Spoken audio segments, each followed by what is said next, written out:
6 நாட்களுக்கு முன்பு காணாமல் போன சகோதரர்கள் கொன்று புதைக்கப்பட்டிருக்கும் சம்பவம் முத்துநகரை நடுங்க வைத்திருக்கிறது. கஞ்சா கும்பலுடன் ஏற்பட்ட தகராறு இரட்டை கொலையில் முடிந்ததன் பின்னணி இது.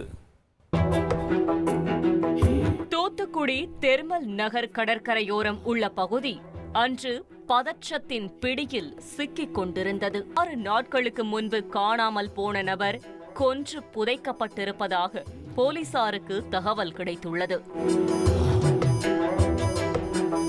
உறவினர்கள் முன்னிலையில் சந்தேகத்திற்குரிய ஒரு இடத்தை போலீசார் தோண்டியிருக்கிறார்கள். அப்போது தேடி வந்த நபருக்கு பதிலாக அவரின் அண்ணன் உடல் கிடைத்தது அனைவரையும் அதிர வைத்திருக்கிறது. உறவினர்கள் போலீசாருக்கு அழுத்தம் கொடுத்ததை தொடர்ந்து உடல் தோண்டி எடுக்கப்பட்ட இடத்தின் அருகிலேயே தோண்டி பார்த்துள்ளனர். நினைத்தது போலவே அதில் தேடி வந்த நபரும் சடலமாக கிடந்துள்ளார். கொல்லப்பட்டவர்கள் மாரிபாண்டி மற்றும் அருள்ராஜ். சகோதரர்களான இருவரும் தூத்துக்குடி மாவட்டம் தெர்மல் நகர் அருகே உள்ள பண்டுகரை பகுதியைச் சேர்ந்தவர்கள். மாரிபாண்டிக்கு திருமணமாகி 2 குழந்தைகள் உள்ளனர்.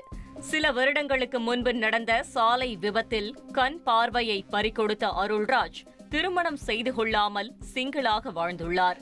இந்த சூழலில்தான் கடந்த ஜூலை 26ஆம் தேதி நள்ளிரவில் அருள்ராஜ் வீட்டிற்கு அருகே அதே பகுதியைச் சேர்ந்த கஞ்சா வியாபாரியான திருக்கம்மாள் என்பவரின் மகன்களான முனீஸ்வரன் மற்றும் வில்வராஜா அவர்களது கூட்டாளிகளோடு கஞ்சா புகைத்தபடி அட்ராசிட்டியில் ஈடுபட்டுள்ளனர். இதனால் தூக்க கலக்கத்தில் எழுந்து வீட்டிற்கு வெளியே வந்த அருள்ராஜ் வாலிபர்களை கடுமையாக கண்டித்துள்ளார். மறுநாள் பொழுது விடிந்தபோது அருள்ராஜ் வீட்டில் இல்லை.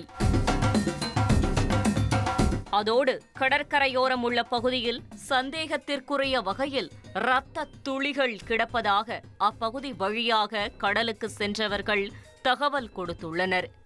இதையடுத்து அருள்ராஜின் உறவினர்கள் தெர்மல் நகர் காவல்துறையிடம் சென்று நடந்த சம்பவத்தை கூறியுள்ளனர். ஆனால் அப்போது பணியிலிருந்த காவலர்கள் அலட்சியமாக பதில் அளித்ததாக குற்றம் சாட்டுகின்றனர். 1:30 to 1:30க்கு மேலே ஒரு 4 பசங்க வெளியே நின்றுருக்காங்க. எங்கள் மாமா அருள்ராஜா காணும். காலையில் தான் நாங்கள் பார்த்தோம். உடனே கம்ப்ளைண்ட் கொடுக்கக்கூடாது அப்படிங்கிறதுக்காண்டி கொஞ்சம் தேடி பார்த்தோம். அப்போ காலையில் இந்த வள்ளத்துக்கு வந்தவங்க பிளட்டு இருக்குது, நிறையா பிளட்டு கிடக்குன்னு சொன்னாங்க. தேடி பார்த்துட்டு திங்கக்கிழமை காலையில் போய் கம்ப்ளைண்ட் கொடுத்தோம். கம்ப்ளைண்ட் கொடுத்ததுக்கு அது எப்படிமா நீங்கள் ரத்தம்